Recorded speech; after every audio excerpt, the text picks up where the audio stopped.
It was a cold and dark night in the middle of the North Atlantic. The Titanic, the most luxurious and majestic ship ever built, cut through the icy waters with a confidence that seemed to defy the ocean itself. I, as one of the ship's officers, was making my nightly rounds on the deck, ensuring everything was in order. The sky was starry, but there was a strange feeling in the air as if something was about to happen. As I walked near the bow, I saw a figure in the distance. At first, I thought it was an insomniac passenger, but as I approached, I realized something was wrong. The figure was tall, much taller than an ordinary human, and its silhouette seemed distorted, as if out of focus. My heart raced, but I knew I couldn't show fear. It was my duty to remain calm. "Sir, the deck is closed to passengers at this hour.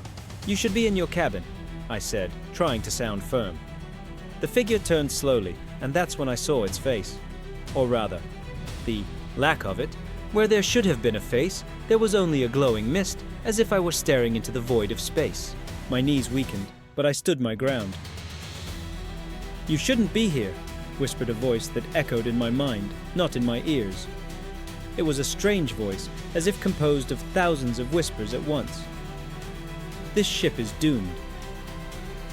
"What do you mean?" I asked, my voice trembling. "The ice. It's lurking. They won't listen. But you must warn them. Time is running out." Before I could respond, the figure began to dissipate, like smoke in the wind. In a matter of seconds, there was nothing. There, just the biting cold of the night. I stood still, trying to process what had just happened. Was it a dream?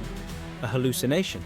But the sense of urgency that being had conveyed was too real to ignore.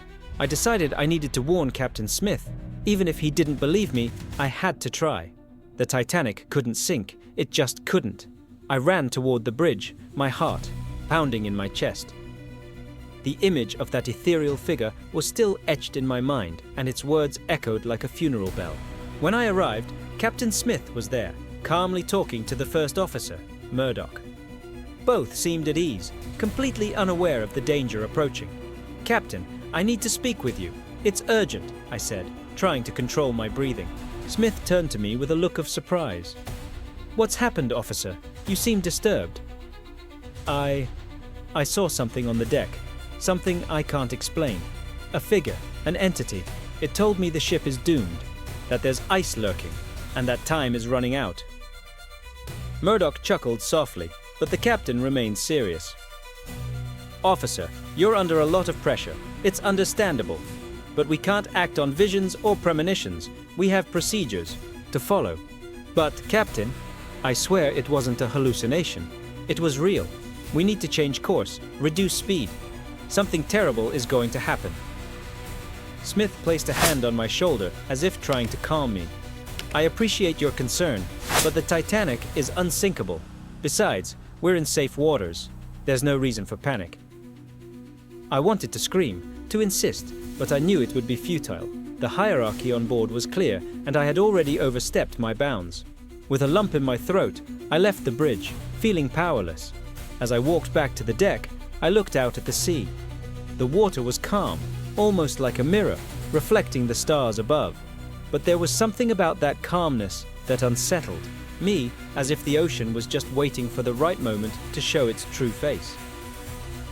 Hours passed, and the Titanic continued its journey, cutting through the icy waters with the same imposing speed. I was at my post, trying to focus on routine tasks, but the feeling of unease wouldn't leave me. That warning, that figure, it all seemed so real, but no one believed me. Then I felt it. A slight tremor, almost imperceptible, that ran through the ship. My heart stopped for a moment. I knew what it meant. I ran to the side of the deck and looked out at the water. There it was, a dark and imposing mass, an iceberg. The impact was followed by a horrible sound, as if the Titanic's hull was being torn apart by invisible claws. Screams began to echo across the ship, and the calm of the night was replaced by chaos. Passengers in pajamas ran desperately, while the crew tried to maintain order. "Everyone to the lifeboats! Stay calm!" I heard someone shout, but the order seemed lost in the panic. I knew what I had to do. I ran to help evacuate the passengers, but deep down, I knew there weren't enough lifeboats for everyone. That ship, which was considered unsinkable, was doomed. As I helped a family into one of the lifeboats, I looked up at the sky. The stars still shone, but now they seemed indifferent to our fate. That's when I saw it again. That figure, the entity that had warned me. It was there, floating above the deck, watching everything with a disturbing serenity. "I warned you," the voice whispered in my mind, "but they didn't listen." "Why didn't you do more?" I shouted, my voice lost in the chaos. "I did what I could. Now it's up to you." And just like before, the figure began to dissipate, leaving behind only the cold and despair. The Titanic began to tilt slowly, and I knew the end was near. The icy water already covered part of the deck, and the passengers' screams were deafening. I looked out at the sea, at the ocean that would now be our grave, and felt a deep sadness. Everything could have been different if they had listened to me. The Titanic continued to tilt, and the icy water advanced relentlessly. The chaos was indescribable. Passengers ran in all directions, some trying to reach the lifeboats, others simply paralyzed by fear. The air was filled with screams, cries, and the distant sound of metal groaning under the pressure of the water. I was helping a woman and her child into one of the last lifeboats when I heard a desperate cry behind me.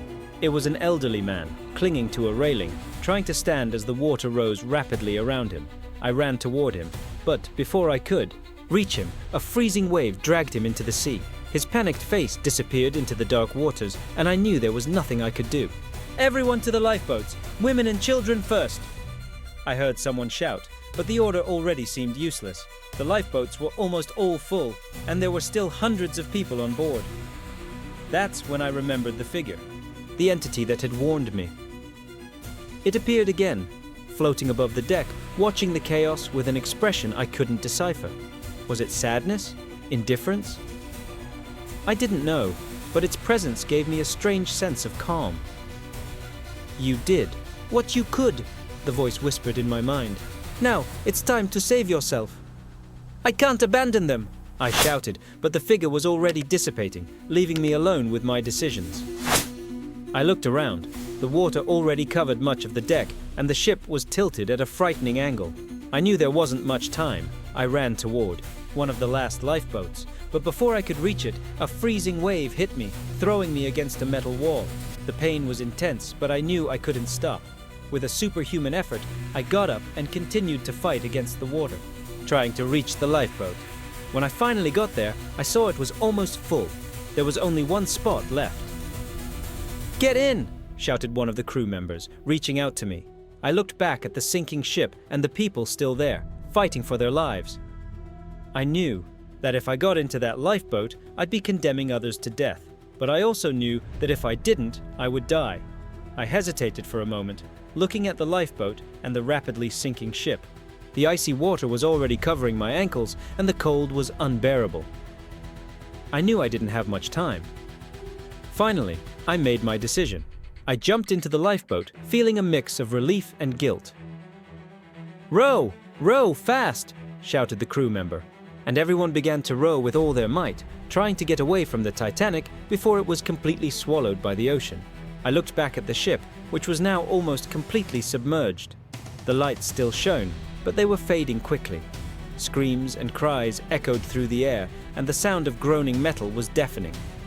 Then, the Titanic began to sink, faster, the bow plunging into the icy waters while the stern rose into the air like a wounded giant. It was a horrifying sight, something I would never forget. The ship that was considered unsinkable was disappearing before my eyes, taking hundreds of lives with it. I felt a deep pain in my chest, a mix of sadness, guilt, and despair. "You did what you could," I whispered to myself, trying to convince myself there was no other choice. But the guilt was still there, weighing like a stone on my heart. The lifeboat continued to drift away, and soon the Titanic disappeared completely, leaving only debris and bodies floating in the icy water. The silence that followed was almost worse than the chaos. Everyone in the lifeboat was in shock, unable to believe what had happened. That's when I saw it again. The figure, the entity that had warned me. It was there, floating above the water, watching everything with an expression I couldn't decipher. "Why did you do this?" I asked, my voice trembling. "I warned you, but they didn't listen. Now, it's up to you. Will you learn from this, or will you repeat the same mistakes?" Before I could respond, the figure began to dissipate, leaving behind only the cold and silence. I stared at the spot where it had been, trying to process everything that had happened. I knew that night would change my life forever. The Titanic had sunk, but the warning from that entity still echoed in my mind. Would we learn from this, or would we continue to make the same mistakes, trusting too much in our technology and arrogance? The lifeboat continued to drift in the darkness, carrying the survivors to an uncertain future. But for me, that night would always be a reminder of the fragility of life and the importance of heeding warnings, even when they come from sources we cannot understand.